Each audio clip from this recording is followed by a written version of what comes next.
biggest problem I saw for loan officers is actually bringing coaching and business strategies into their business relative to me being in the trenches.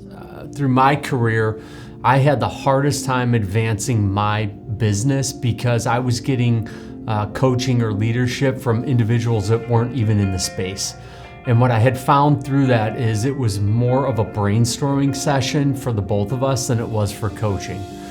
I tend to strive to be the best at the companies that I work for, and I'm finally now at a company that has multiple layers of success above me. But as I've been building out a branch and bringing in loan officers to work for the company that are managed underneath me, I realized that I needed to automate a process that was easy to deploy on multiple people at one time, because I was having continuous conversations over and over and over with these loan officers, and they didn't really have a data source or a course to go back to remind themselves. They kept coming into my door. So what I realized is, in order for me to have the biggest impact I can on as many loan officers as I could, was to share my stories, share my business models, expose the tools that I've always been secretive of, because I felt like if I let the world know about these great tools, then all of a sudden now I wouldn't be valuable in the field. But as I started to coach loan officers and help them with their success, it was more fulfilling for me to share all the tools and all the things that I was doing than it was to kind of hold them or hinder them from sharing. I've been doing this for 20 years. I have spent tons of time and tons of money trying to figure out what is successful and what is not successful. And I have taken all of those successful things and thrown them into this course. You'll see very little in the course about spending money on marketing, spending money on meals and entertainment. It's very tactical, it's nitty-gritty, and it's recipes to success that actually work. One of the best conversations I've ever had with anyone that's in coaching, I sat down and worked with a guy for about 2.5 months. I think it was about 2.5 months, could have been a month and a half. But anyway, him and I were having a conversation every week, 4 times a month. I was paying this guy like $3,000 a month. And he finally said to me, "Anthony, I gotta stop working with you. You're doing all the right things, you're making all the right moves, you're successful, you're at the wrong company." So what that told me is, okay, I've got this business base put together that I'm teaching now in this course. I had to leave a company in order for that model to work exceptionally well. But it took me years and years and years to structure that and implement it into my daily actions. And then what happened is, once I was repetitively doing the things that I'm teaching over and over, I maxed out on my time. I couldn't fit another deal in the door because I was doing so much business. I then had to leave the company I was working at and go work for a company that could support those other levels of success so that I was able to surpass my success. This is easy, everybody hears this the same, man. One of the things that I think better said is, I wish I just did old school sales. Everybody talks about try this marketing out, buy this lead source, do this, do that. What I've realized is old school sales, block and tackle sales, which is, I want to work with this person. Do I relate to this person, and can I see myself working with this person for years to come?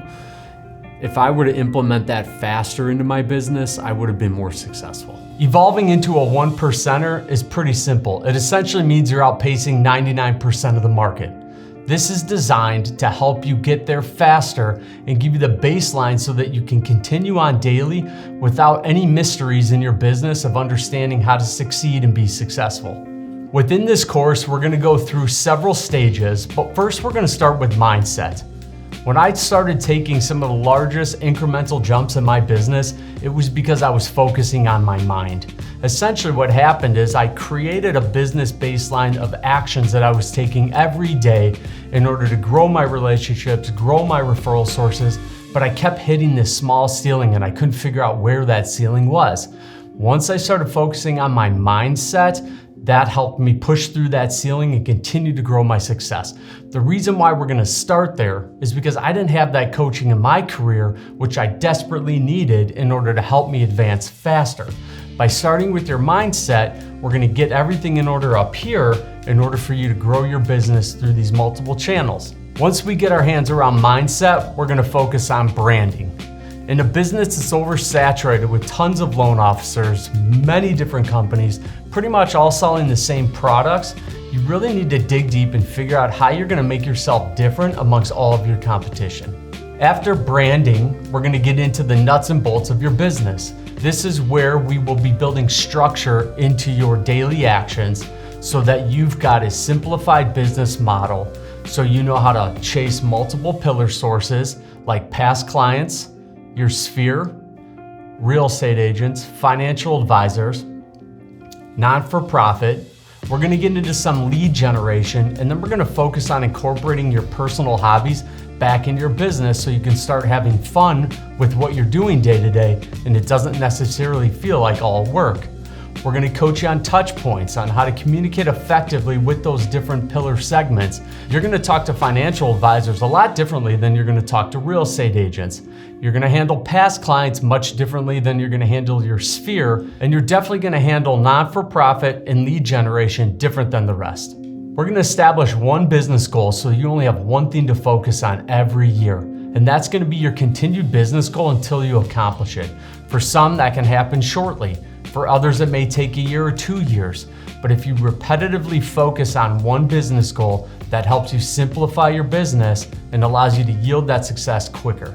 After we teach you the nut and bolts of how you need to grow your business and how you need to infuse structure into your daily actions, we're gonna go through and we're gonna start to build out accountability models.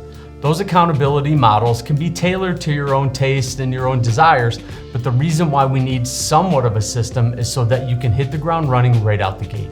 Once we get some daily accountability models established, we're then gonna go back and wrap it all up and talk about applying it all.